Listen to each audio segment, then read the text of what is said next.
So when I did this course in 2021, I was a startup. I was having मुश्किल से 20-25 लोग थे तब हमारे पास. फिर I did search course and after that मैंने बहुत ज़बरदस्त रैपिडली स्केल अप किया क्योंकि मेरे को सिस्टम्स मिल गए. तो मैं फियरलेसली रैपिड तरीके से सिस्टम्स के दम पे स्केल अप करता चला गया.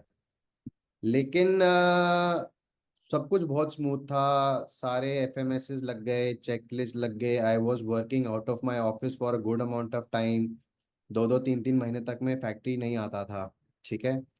फिर जब अब आप और जब आगे जाओगे ना तो एक स्कोरिंग सिस्टम सर बताएंगे आपको कि जिससे आप सारे एम्प्लॉयज की स्कोरिंग कैलकुलेट कर लोगे. You will be able to understand which employ is performing and which employ is not performing and which employ needs to be checked out. ठीक है. तो उसके बेसिस पे मैंने पिछले 3 महीने में अपने हाफ स्टाफ को चेकआउट कर दिया only because of poor performance. ठीक है. आई एम श्योर आपके यहाँ पे भी बहुत सारे पुअर परफॉर्मेंस होंगे अभी. ठीक है. बट उनको ना बाहर निकालने की हिम्मत नहीं जुटा पाते हम लोग. ठीक है. कि यार फिर से कौन हायरिंग करेगा, ये काम कौन समझाएगा, ये सारी चीजें होती हैं. तो हम लोग ना we we are managing a business with a bunch of zombies, non performing zombies. तो वो फिल्टर मैकेनिज्म हमारे को सर के सिस्टम से मिली क्योंकि सारे सिस्टम्स लगे हुए थे. चेकलिस्ट लगी हुई थी, वीडियोस वगैरह सारी ट्रेनिंग वीडियो सारी बनी हुई थी. तो जो न्यू एम्प्लॉय आता था वो एक एक हफ्ते के अंदर पिक करने लगता था. इनकी टीम को आप सुबह 4 बजे भी मैसेज करोगे ना कि यार मैं यहाँ पे स्टक हो गया हूँ, इस एफएमएस में यहाँ स्टक हो रहा हूँ, ये चेकलिस्ट में यहाँ पे हो रहा हूँ, तो 4 बजे आपको कोई ना कोई रिप्लाई कर देता है. इस तरीके से मेरा स्पीड अप हो गया. मतलब I did not have to wait कि भाई 10 बजे ऑफिस खुलेगा तो वहां से सोल्यूशन मिलेगा. नहीं, 4 बजे बैठा हूँ तो 4 बजे मैसेज करता हूँ तो 4:15 पे मुझे कोई ना कोई इनका टीम, स्पेशली इनके टीम में अभिषेक है. ठीक है ना. इनके टीम में सिद्धार्थ है. These guys are very active. आज की बात अगर करें, 2021 में मैंने शुरू किया था, अभी हम 2024 में हैं. 99% of my company is running on the systems provided by Sanjeev sir. चाहे वो चेकलिस्ट हो, चाहे वो एफएमएस हो, चाहे वो इन्वेंट्री मैनेजमेंट सिस्टम हो. जो परचेज का बहुत बड़ा हमारे यहाँ बॉटल नेक था, वेंडर्स के इनवॉइस गुम जाते थे, वेंडर्स की पेमेंट टाइम पे नहीं हो रही थी. हमने बहुत अच्छा उसका फ्लो चार्ट बना दिया. उसके बेसिस पे सर का सिस्टम पे, एफएमएस के सिस्टम्स पे हमने अपना परचेज पूरा ट्रैक कर लिया.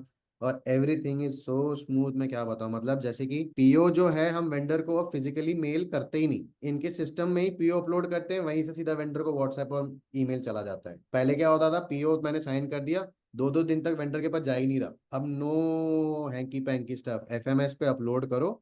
वेंडर का डेटाबेस ऑलरेडी उसके अंदर है. The moment my purchase lady uploads the FMS in the uploads the PO in the FMS, automatically vendor को व्हाट्सएप और वेंडर को ईमेल चला जाता है पीओ का. किसी की ड्यूटी नहीं है मेल करने की. एक्चुअली मैं अब आपको बोलूंगा ना तो ये थोड़ा सा मैं किसी को भी शेयर करता हूँ ना तो ये थोड़ा too good to be true लगता है, बट कोई मानता नहीं है मेरी बात. मैं 2 महीने 3 महीने में एक बार अपनी फैक्ट्री आता हूँ. सारी रिपोर्ट्स मेरे को मेरे टेबल पे मिल जाती हैं. वही जो एफएमएस हैं आपके, सारे एफएमएस के रिपोर्ट्स मेरे को मेरे ऑफिस में एवरीडे मिल जाती हैं.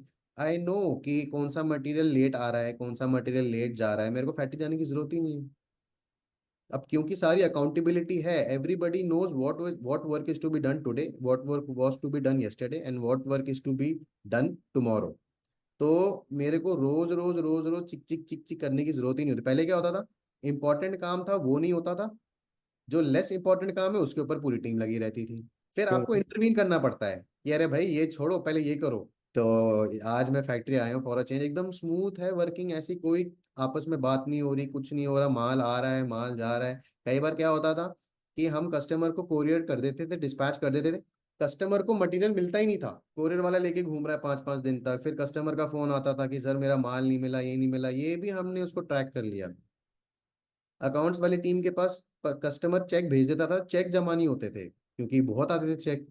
तो वो भी मिसप्लेस हो रहे थे चेक, कि भाई ये क्या चक्कर है. फिर हमने उसका भी सिस्टम बनाया. तो हर्ष का ही कहना था कि भाई ये सारे सिस्टम अब आज की डेट में कोई इन्वेस्टर भी आता है, ठीक है ना, तो मैं यस. उसको दिखाता हूँ, तो यस. डेफिनेटली कंपनी की जो वैल्यूएशन है वो कई गुना बढ़ गई. Am I right Harsh? It is a beautiful sales tool sir. मतलब ये सिस्टम ना मेरी सेल्स की टीम जब वेंडर को दिखाती है, एक तो पहले आप ये जैसे एफ परचेज वाला सिस्टम है, आप किसी नए वेंडर के पास ना जो 30 डेज क्रेडिट देता था उससे हम 90 डेज पे लेकर के आए only because of the system. हमने उसको भरोसा दिलाया कि भाई देख, we are a system driven company, कोई लाला टाइप कंपनी नहीं है हम लोग।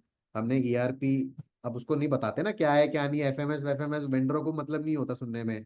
बोला we are a ERP driven company, कोई भी बिल आएगा आपको उसका व्हाट्सएप मेल आएगा, ट्रस्ट करना है, कोई भी बिल घूमता नहीं है।